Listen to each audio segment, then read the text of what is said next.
Hello friends, அஸ்ஸலாமு அலைக்கும். Welcome to சல்ஹஸ் கிச்சன். இன்றைக்கி நம்ம ரொம்பவே சூப்பரான ஹேரை பற்றியான டிப்ஸ் தான் பார்க்க போகிறோம். இளநரன்றது எல்லாருக்குமே இப்போ அதிகமாகிக்கிட்டே வருது. ஸோ இளநரை வந்துருச்சு அப்படின்னா நம்மலாம் என்ன பண்ணுறோம், கண்ட ஹேர் டையை வாங்கி நம்ம தலைக்கு யூஸ் பண்ணுறோம். ஸோ அது காலப்போக்கில் என்ன ஆகுது, எல்லா முடிகளுமே நமக்கு நரைச்சி போயிடுது. அப்படியெல்லாம் போகாமல் இருக்கணும் அப்படின்னா நம்ம என்ன பண்ணலாம் அப்படிங்கிறத பற்றி தான் இப்போ பார்க்க போகிறோம். முக்கியமாக நம்ம சல்ஹஸ் கிச்சன் சேனலை ஃபஸ்ட் டைம் பார்க்குறவங்களா இருந்தால் சப்ஸ்கிரைப் பண்ணிக்கோங்க. பக்கத்தில் இருக்க பெல் ஐக்கானையும் கிளிக் பண்ணிக்கோங்க. ஃபேஸ்புக்கில் வந்து ஃபாலோ பண்ண மறந்துடாதீங்க. நம்ம வீட்டில் எப்போவுமே யூஸ் பண்ணுறது உருளைக்கிழங்கு பிடிக்காதவங்களே இருக்க மாட்டாங்க. ஸோ அப்படிப்பட்ட உருளைக்கிழங்குல இவ்வளோ நன்மைகள் இருக்குங்கிறத நம்ம யாருக்குமே சில பேருக்கு தெரிய மாட்டேங்குது. இதோட ஸ்கின்னை வந்து நம்ம என்ன பண்ணுறோம், தூக்கி போட்டுடுறோம். அது பாருங்கள், அது எவ்வளோ ஈஸியாக சிம்பிளாக நம்ம தூக்கி போடுற உருளைக்கிழங்கு தோலை வச்சு நம்ம எப்படி செய்ய போகிறோன்னு நல்லா வாஷ் பண்ணிக்கோங்க.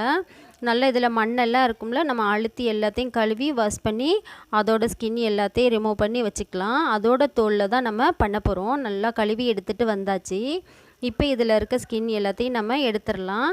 இது வந்து நம்ம என்ன பண்ணுவோம், நார்மலாகவே சும்மா இது எல்லாத்தையும் எடுத்து க்ளீன் பண்ணி தூக்கி போட்டுருவோம். இதை வந்து இனிமேல் தூக்கி போடாதீங்க. இளநரையால் அவதிப்படுறவங்களுக்கு நீங்கள் ரொம்பவே யூஸ்ஃபுல்லாக இருக்கும். வாரத்துக்கு 2 தடவை வந்து நம்ம இதை யூஸ் பண்ணிக்கணும். நம்ம எப்படி யூஸ் பண்ணுறதுங்கிறத நம்ம லாஸ்ட் வரைக்கும் ஸ்கிப் பண்ணாமல் பாருங்கள், சொல்கிறோம். இதோட தண்ணியை வந்து நல்லா வடித்து எடுத்து வச்சிடணும். எடுத்து வச்சுட்டு நல்லா வந்து நம்ம குளிக்க போகிறதுக்கு ஒரு 10 நிமிஷத்துக்கு முன்னாடி வச்சு நல்லா தலையில் வந்து நல்லா அப்ளை பண்ணிவிட்டு மசாஜ் பண்ணி விடணும்.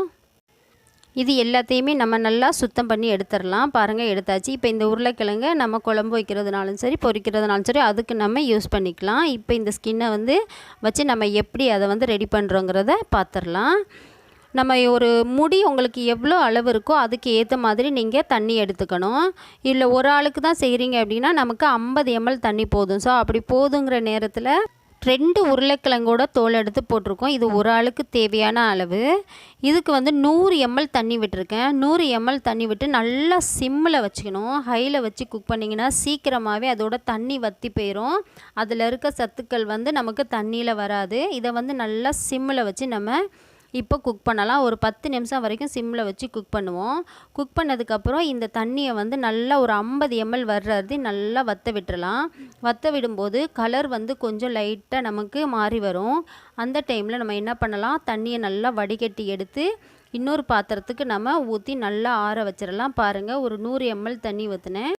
50 mlக்கும் கம்மியாக தான் வந்திருக்கு. இந்த தண்ணி போதும். குளிக்கிறதுக்கு ஒரு 10 நிமிஷத்துக்கு முன்னாடி தலையில் எல்லா இடத்துக்கும் படுற மாதிரி நல்லா மசாஜ் பண்ணி விடுங்க. மசாஜ் பண்ணிவிட்டு 10 நிமிஷத்துக்கு அப்புறம் குளித்து வந்தீங்கன்னா வாரத்துக்கு 2 முறை யூஸ் பண்ணிங்கன்னா ரொம்பவே உங்களுக்கு ரிசல்ட் நல்லா கிடைக்கும். ஓகே ஃப்ரெண்ட்ஸ், இந்த வீடியோ பிடிச்சிருந்தா லைக் அண்ட் ஷேர் பண்ணுங்கள். முக்கியமாக நம்ம சல்ஹஸ் கிச்சன் சேனலை ஃபாலோ பண்ண மறந்துடாதீங்க ஃபேஸ்புக்கில். ஓகே ஃப்ரெண்ட்ஸ், இது மாதிரி பல விதமான வீடியோஸ் நீங்கள் பார்க்கணுன்னு நினச்சிங்கன்னா நம்ம சேனலை மறக்காமல் நீங்கள் தொடர்ந்து ஃபாலோ பண்ணிக்கிட்டு வாங்க. தேங்க்யூ ஃப்ரெண்ட்ஸ், தேங்க்யூ ஃபார் வாட்சிங். பாய்.